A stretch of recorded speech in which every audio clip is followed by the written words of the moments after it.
If you don't like Elation, the path, the mechanics, or the characters, it is completely fine to skip it, and it may be the best choice for your account long term. So before we go into this anymore, I'd just like to say like and subscribe if you want analytical takes. I cover a lot of Gacha, and I cover game design, and I cover long-term investment in these kind of games. So, my problem with Elation is that this game is very vertical heavy right now. And by that I mean is that you need 4 characters in a team, and those 4 characters you want E2 in most of them, and S1 in practically all of them.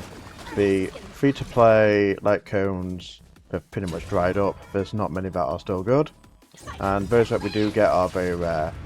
And when you think how much an E2 S1 costs, you times that by 4. That's 4 baseline characters, 4 baseline weapons, and you want 2 Eidolons on each, so that comes to a total of 16. That's 16 pulls you need to do to make Elation pretty much top tier by the end of this expansion.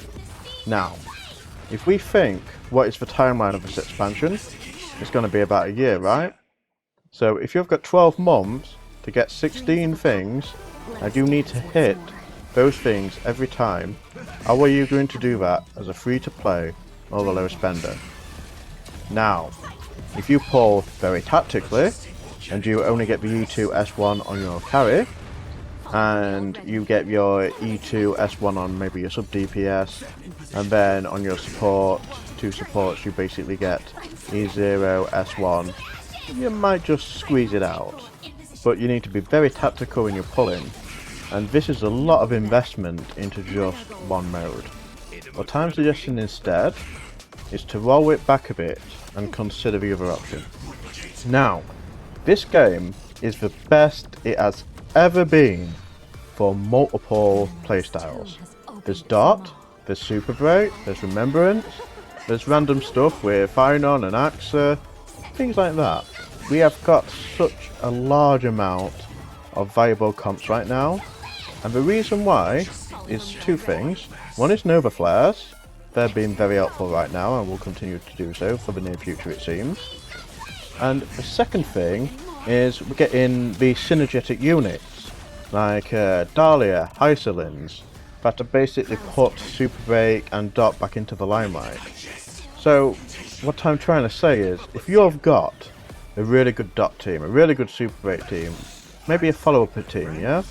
And you pull those synergetic units like Dahlia and Hysolins that allow your entire team to come back up to the level of the meta, you can basically match whatever Elation is bringing out by just pulling an E0. Maybe an E0 S1. I did it on my Dahlia. It's made Superbreak fantastic. The footage I'm going to be showing on this video is my Superbreak team 0 cycling with ease, and this is cost efficiency basically. If you're wanting to experience Elation and you really like the mechanics, go for it. Just understand that it is going to cost you everything you have for this expansion to first make it viable and then to maintain it going forward. Whereas other builds, other teams are going to be so much cheaper because you've already got the backbone of that team and you just need the shiny new bauble to put in your team to rise it to the top. So, let's say you're convinced that you want to skip Elation now. What does that actually mean for you? Well, if you're going to pull one main character for, let's say, 3 different teams, just to get that synergy up through this expansion, how many summons do you think you're going to save? I don't have the answer, but I do know it's going to be enough to practically guarantee an E6.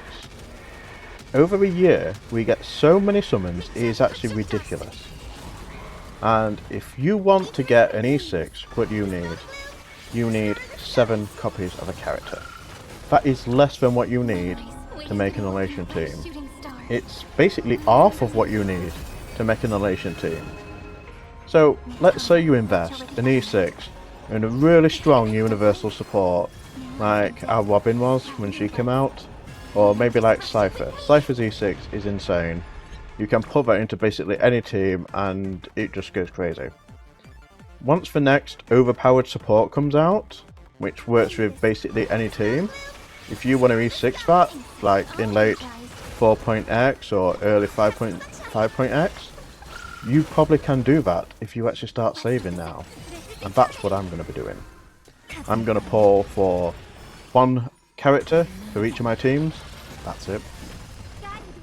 That is literally it. I'm skipping Elation. I'm skipping any other kind of niche that comes out. I'm just going to perfect the teams that I have and be happy with it. Because in the end of the day, I'm really happy with my DoT team. I'm really happy with my Superbreak team. I'm really happy with my Remembrance team. The only thing I'm not happy about is Elation. For me, personally, I like making choices in games, and Elation seems like it takes all that from you. It throws a load of animations, a load of sounds in your face, so it's very flashy, it looks kind of cool. But maybe I'm a bit jaded and I'm a bit cynical. It just doesn't do it for me. I'm not the kind of person who likes that. I like having to think about things on occasion. And I know this is ironic since I'm showing a Remembrance team right now, which can basically autoplay pretty much perfectly. But at the end of the day, that's not really what I wanted out of Remembrance, and I'm not going to make the same mistake with Elation. So that's my take on it.